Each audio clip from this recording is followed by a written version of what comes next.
ಹನುಮಂತು ಗೆಲುವಿನ ಬಗ್ಗೆ big boss ಸ್ಪರ್ಧಿ Rajat ಮಾತನಾಡಿದ್ದಾರೆ. ಹನುಮಂತು ಎದುರು ಗಾಂಧೀಜಿ ಇದ್ದರೂ ಗೆಲ್ತಿರಲಿಲ್ಲ. ಹನುಮಂತುಗೆ ಸಾಮರ್ಥ್ಯ ಇದೆ, ಗೆದ್ದಿದ್ದಾನೆ. ಇದು ವ್ಯಂಗ್ಯ ಅಂತೂ ಅಲ್ವೇ ಅಲ್ಲ. ನಾನು ಗೆಲ್ತೀನಿ ಅಂತಾನೆ ಬಂದೆ, ಆದರೆ ಅವಕಾಶ ಸಿಗಲಿಲ್ಲ ಅಂತ ಬಿಗ್ ಸ್ಪರ್ಧಿ ರಜತ್ ಕಿಶನ್ ಹೇಳಿಕೆ. ಬಿಗ್ ಬಾಸ್ ಕನ್ನಡ ಸೀಸನ್ 11ರ second runner up Rajath Kishan ಅವರು ನಮ್ಮ ಜೊತೆಗಿದ್ದಾರೆ. ಮಾತನಾಡ್ಸೋಣ. Congratulations. Thank you madam, thank you. ಹೆಂಗೆ ಫೀಲು? ಖುಷಿ ಆಗ್ತಿದೆಯೋ ಅಥವಾ ಎಲ್ಲೋ ಜಸ್ಟ್ ಮಿಸ್ ಆಗೋಯ್ತು ಅಂತ ಅನಿಸ್ತಿದೆಯಾ? ಇಲ್ಲ ಮೇಡಮ್, ಆ್ಯಕ್ಚುಲಿ ಇದು ಸುದೀಪ್ ಸರ್ ಹೇಳ್ದಂಗೆ ಇತಿಹಾಸದಲ್ಲೇ ಫಸ್ಟ್ ಟೈಮು ವೈಲ್ಡ್ ಕಾರ್ಡಾಗಿ ಬಂದು ಟಾಪ್ 3 ಆಗೋದು ದೊಡ್ಡ ವಿಷಯ. ಬಟ್ ಆದರೆ ಅದೇ ಬೇಜಾರಿರುತ್ತೆ, ಎಲ್ಲೋ ಒಂದು ಕಡೆ ವಿನ್ ಆಗಿಲ್ವಲ್ಲ ಅಂತ. ಬಟ್ ಅದೇ ನಾನು ನಿನ್ನೆ ಹೇಳ್ದಂಗೆ ಕರ್ನಾಟಕದಲ್ಲಿ ಗಾಂಧೀಜಿ ನಿಂತರೂ ಈ ನನ್ನ ಮಗನ ಮುಂದೆ ಹೊಡೆಯೋಕ್ಕಾಗಲ್ಲ. ಸೊ ನಾವು ಏನಂತ ಹೊಡೆದಾಡೋಣ. ಸೊ ಅದ್ರೇನು ಬೇಜಾರಿಲ್ಲ, ಅವನು ನಮ್ಮ ತಮ್ಮನೇ. ಸೊ ಏನು ತೊಂದರೆ ಇಲ್ಲ. ಅದು ಹೆಂಗಿದೆ ಅಂದರೆ ವ್ಯಂಗ್ಯವಾಗಿದೆ, ಎಲ್ಲೋ ಒಂಥರ ಅವರ ಸಾಮರ್ಥ್ಯಕ್ಕೆ ಒಂಥರ ನೀವು ಪ್ರಶ್ನೆ ಮಾಡ್ದಂಗೆ. ಮೇಡಮ್, ವ್ಯಂಗ್ಯ ಯಾಕೆ ಅನ್ಕೊಂತೀರಾ? ಅವ್ನ ಟ್ಯಾಲೆಂಟ್ನ ನಾನು ಹೊಗಳ್ತಾ ಇರೋದು. ಯಾಕಂದರೆ ಅವನು ಅಷ್ಟು ಟ್ಯಾಲೆಂಟ್ ಇದ್ದಾನೆ. ಇವಾಗ ನಮ್ಮ ಜನರು ಅಷ್ಟು ಈಸಿಯಾಗಿ ಓಟ್ ಹಾಕ್ಬಿಡ್ತಾರ? ಇಷ್ಟು 5 ಕೋಟಿ ಓಟ್ ಬಿದ್ದಿರೋದು, ಮತ್ತು ಅಷ್ಟು ಈಸಿಯಾಗಿ ಬೀಳುತ್ತಾ? ಅವನು ಅಷ್ಟು ಟ್ಯಾಲೆಂಟ್ ಇದ್ದಾನೆ, ಒಳ್ಳೆ ಪರ್ಫಾರ್ಮರು, ಡ್ಯಾನ್ಸರು, ತಲೆ ಚೆನ್ನಾಗಿದೆ. ಸೊ ಆ ಥರ ಯೋಚನೆ ಮಾಡಿ, ವ್ಯಂಗ್ಯ ಹಂಗಂತ ಯಾಕೆ ಅನ್ಕೊಂತೀರಾ? ಯಾಕಂದರೆ ಇವಾಗ ಎಲ್ಲೋ ಕಂಪ್ಯಾರಿಟಿವ್ಲಿ ಮಾಡಿದಾಗ ಇವಾಗ ಆ ರೇಂಜಿಗೆ ತೊಗೊಬೇಕು ಅಂದರೆ ಹಂಬಲ್ನೆಸ್ಸು ಎಲ್ಲೋ ಅವ್ನಿಗೆ ಜಾಸ್ತಿ ಇದ್ದಂಗಿದ್ದೆ, ನಮಗಿಲ್ಲ ಅದು. ಸೊ ಆ ರೇಂಜಲ್ಲಿ ತೊಗೊಂಡ್ರು ಅವನು ಗೆದ್ದ, ಜನರ ಮನಸ್ಸು ಗೆಲ್ಲತ್ತಾನೆ ಈ ಶೋ. ಸೊ ಅದೇ ಮೇಯ್ನ್ ಬೇಕಾಗಿದ್ದು, ಗೆದ್ದ. ಏನು ಬೇಜಾರಿಲ್ಲ ಅದ್ರಿಗೆ. ಬಟ್ ಅದೇ 50 ಡೇಸ್ ಆದಮೇಲೆ ಬಂದ್ರೂ ಟಾಪ್ 3ಗೆ ಬರೋದು ದೊಡ್ಡ ವಿಷಯ ಆಗಿತ್ತು. ಸೊ ಬನ್ನಿ, ನನಗೆ ಅದ್ರ ಬೇಜಾರೇನಿಲ್ಲ ಮೇಡಮ್. ಏನು ಮಿಸ್ ಮಾಡ್ಕೋತೀರಾ ಬಿಗ್ ಬಾಸ್ ಮನೆಯಲ್ಲಿ ಇಷ್ಟು ದಿನ? ಅವ್ರ ವಾಯ್ಸು, ಮನೆ. ಯಾಕಂದರೆ ಆ ಮನೆ ಪ್ರತಿಯೊಂದು ಕಲಿಸ್ಕೊಡ್ತು ನಮಗೆ. ಸ್ವಾಭಿಮಾನ ಅನ್ನೋದು ಏನು ಕಲಿಸ್ಕೊಡ್ತು. ನಾನು ಯೂಶಲಿ ಆಚೆ ಕಡೆ ಕೆಲಸ ಮಾಡಿದವನೇ ಅಲ್ಲ, ಏನೋ ಒಂದು ತಿನಿ ತಟ್ಟೆ ಆ ಕಡೆ ಎತ್ತಿದ್ದವನಲ್ಲ. ಆ ಮನೆ ಪ್ರತಿಯೊಂದು ಕಲಿಸ್ಕೊಡ್ತಾ ಹೋಯ್ತು ಮನೆ. ಆಮೇಲೆ ಅವ್ರ ವಾಯ್ಸ್ ಮಿಸ್ ಮಾಡ್ತೀನಿ. ಈ ಸಲ ವೈಲ್ಡ್ ಕಾರ್ಡ್ ಎಂಟ್ರಿ ನಿಮ್ಮದು. ನಿಮಗೆ ಅಂದರೆ ಹಿಂದಿನ ಸೀಸನೆಲ್ಲ ಕಾಲ್ ಬಂದಿತ್ತಾ ಅಥವಾ ನಿಮಗೆ ಕಾಲ್ ಬಂದಿತ್ತಾ? 8th 9th 10th ಸೀಸನ್ಗೂ ನನಗೆ ಕಾಲ್ ಬಂದಿತ್ತು.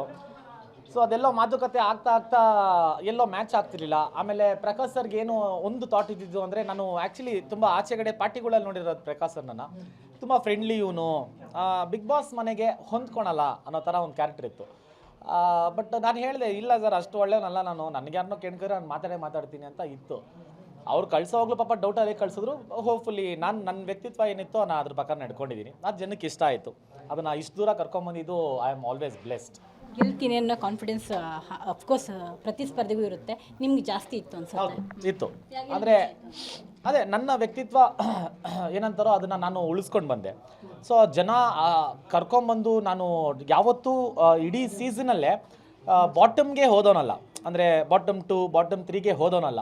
ಸ್ಟಾರ್ಟಿಂಗಲ್ಲೇ ಸೇವ್ ಆಗೋನು, ಇಲ್ಲ ಸೆಕೆಂಡಲ್ಲೇ ಸೇವ್ ಆಗೋನು. ಸೊ ಅಷ್ಟು ಪ್ರೀತಿ ಜನ ತೋರಿಸಿದಾಗ ನನಗೆಲ್ಲ ಓವರ್ ಕಾನ್ಫಿಡೆನ್ಸೇ ಇತ್ತು ಜನ ಗೆಲ್ಲಿಸ್ಬೋದು ಅಂತ. ಬಟ್ ಏನು ಬೇಜಾರಿಲ್ಲ, ಜನ ಮನಸ್ಸಿಗೆ ಹತ್ತಿರ ಆಗಿದ್ದೀನಿ ಅನ್ನೋ ಖುಷಿ ಇದೆ. ಯಾಕಂದರೆ ಈ ನೇಮು ಈ ಫೇಮು ಸಿಗೋದು ಅಷ್ಟು ಈಸಿ ಇಲ್ಲ. ಸೊ ಅದೇ ನಾನು ಪ್ರತಿ ಸತಿ ಹೇಳೋ ಥರ, ಹೆಸರು ಸಿಗೋದು ದೊಡ್ಡ ವಿಷಯ ಅಲ್ಲ, ಅದನ್ನು ಉಳಿಸ್ಕೊಂಡು ಹೋಗೋದು ದೊಡ್ಡ ವಿಷಯ ಅಂತ ಉಳಿಸ್ಕೊಂಡು ಹೋಗೋ ಪ್ರಯತ್ನ ಮಾಡ್ತೀನಿ. ಏನು ಗೊತ್ತಾ, ನೀವು ಎಂಟ್ರಿ ಕೊಟ್ಟಾಗ ಅವಾಗ ಇವರು ವಿನಯ್ಗೆ ರಿಪ್ಲೇಸ್ಮೆಂಟ್ ಅಂತ ಟ್ರೋಲ್ ಓಡಾಡ್ತಾ ಇತ್ತು. ಆಮೇಲೆ ನಿಮ್ಮ ಆ್ಯಕ್ಟಿವಿಟಿ, ರಗ್ಗಡ್ ಆಗಿರೋ ವಾಯ್ಸ್ ಇರ್ಬೋದು, ಎನರ್ಜಿಟಿಕ್ ನುಗ್ಗೋದಿರ್ಬೋದು, ಆ ಸ್ಟೈಲ್ನೆಲ್ಲ ನೋಡಿ ಈ ವಿನಯ್ಗೆ ಹೋಲಿಕೆ ಮಾಡಿದ್ರು. ನಿಮ್ಮ ಫ್ರೆಂಡ್ ಅನಿಸುತ್ತೆ ವಿನಯ್ ಕೂಡ. ನಿಮ್ಗೆ ಅದೆಷ್ಟು ಖುಷಿನ ಅಥವಾ ಅವ್ರದ್ದು ಅಂತೀರಾ? ಇಲ್ಲ, ಅವನು ನಮ್ಮ ಮಚ್ಚನೇ. ನಾನು ಅವನು ತುಂಬ ಕ್ಲೋಸ್ ಫ್ರೆಂಡ್ಸು. ನಾನು ಅವನು ಹಳೆ ಶೋ ಮಾಡಿದ್ದೀವಿ, ಸೂಪರ್ ಜೋಡಿ ಮಾಡಿದ್ದೀವಿ. ಆ ಶೋಲ್ಲಿ ನಾವು ಮಾಡ್ದಿರೋ ಕೆಲಸಗಳಿಲ್ಲ, ಮಾಡ್ದಿರೋ ತರಲೆಗಳಿಲ್ಲ. ಸೊ ಹಂಗಿದ್ದಾಗ ಎಲ್ಲೋ ನಾನು ಅವನು ಒಂದೇ ಥರನೇ, ಬೇರೆ ತಾಯಿ ಇದ್ರೂ ಒಂದೇ ಹೋಟೆಲ್ ಹುಟ್ಟಿರೋ ಥರ ಅಣ್ಣ ತಮ್ಮಂದರು. ಸೊ ಅದು ಏನು ತೊಂದರೆ ಇಲ್ಲ. ಅವನಿಗೂ ನನಗೆ ಹೋಲ್ಸಿದ್ರು ನನಗೇನು ಬೇಜಾರಿಲ್ಲ, ಅವನಿಗೆ ನನ್ನ ಹೋಲ್ಸಿದ್ರು ಏನು ಅವನಿಗೂ ಬೇಜಾರಿಲ್ಲ. ಅವ್ರ ಸಜೆಷನ್ ಏನಾದರೂ ಕೊಟ್ಟಿದ್ರಾ ಬಿಫೋರ್ ಹೋಗ್ಬೇಕು? ಇಲ್ಲ, ನಾನು ಯಾರಿಗೂ ಫೋನ್ ಮಾಡಿಲ್ಲ. ನೈಟ್ ಫೋನ್ ಮಾಡಿದ್ದೆ, ನಿನಗೆ ನಾಳೆ ಬೆಳಗ್ಗೆ ಒಂದು ಫೋನ್ ಮಾಡ್ತೀನಿ, ನ್ಯೂಸ್ ಹೇಳ್ತೀನಿ ಅಂತ. ಆಮೇಲೆ ಮೊನ್ನೆ ಅದನ್ನೇ ಹೇಳ್ತಾ ಇದ್ದ ಶೋ ಒಳಗೆ ಬಂದಾಗೆ, ಈ ನನ್ನ ಮಗ ಇವಾಗ ಸಿಗ್ತವನೇ ಅಂತ. ಸೊ ಏನೋ ಸಜೆಷನ್ ಮೇಡಮ್, ರಿಯಾಲಿಟಿ ಶೋ ಅನ್ನೋದು ನಿಮಗೆ ಏನು ಸಜೆಷನ್ಸ್ ತೊಗೊಂಡು ನೀವು ಏನೇ ಹೋದ್ರೂ ಒಳಗೆ ಏನೂ ಆಗಲ್ಲ. ರಿಯಾಲಿಟಿಯಾಗೇ ಹೋಗಬೇಕೇ ಹೊರತು ನೀವು ಅದೇನೋ ನಾವು ಮಾಡಿಬಿಡ್ತೀವಿ ಏನೋ ಯೋಚನೆ ಮಾಡಿಕೊಂಡು ನಾವು ಪ್ಲ್ಯಾನ್ ಮಾಡ್ಕೊಂಡು ಹೋಗೋದು ಯಾವುದೇ ಕಾರಣಕ್ಕೂ ಆಗಲ್ಲ. ನಾವು ಅಂದ್ಕೊಳೋದೊಂದು ಆಗೋದೊಂದಲ್ಲಿ. What next? ಇಷ್ಟು ದಿನ ಸಾಕಷ್ಟು ರಿಯಾಲಿಟಿ ಶೋದಲ್ಲಿ ನೀವು ಕಾಣಿಸ್ಕೊಂಡ್ರಿ, ಅದೆಲ್ಲ ಆಯಿತು. ಇದು ನೆಕ್ಸ್ಟ್ ಮೈಲಿಗಲ್ಲು ನಿಮಗೆ ಅಂತ ನಮಗನ್ಸೋದು. ನಿಮ್ಗೇನು ಪ್ಲ್ಯಾನ್ ಇದೆ?